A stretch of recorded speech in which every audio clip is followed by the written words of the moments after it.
проектът LoveNet се случи и това е хубаво. Можеше и да не се случи, но за това малко по-късно. Основното нещо, което ме привлече към този проект е сценарият. LoveNet наистина, това е първият филм, в който изобщо някой си се осмели всъщност да ме покани за роля. Предупредих само режисьора, че ще ударя силно. Не я предупредих. Съжалявам, но пък се получи един много добър дубъл, така че не съжалявам. Когато видях за първ път Койна, наистина си помислих, че е една ледена кралица.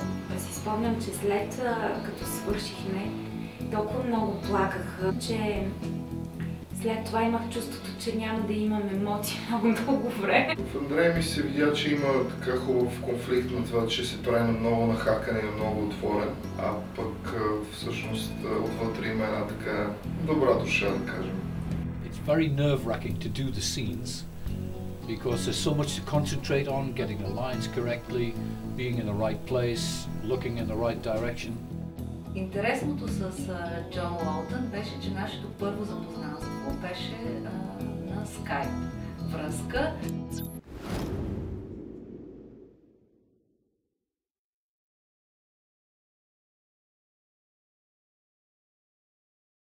Изгарянето на негатива беше наистина ужасяващо преживяване. За първи път ми се случва в цялата кариера. Това нещо, което се случи за мен е нищото.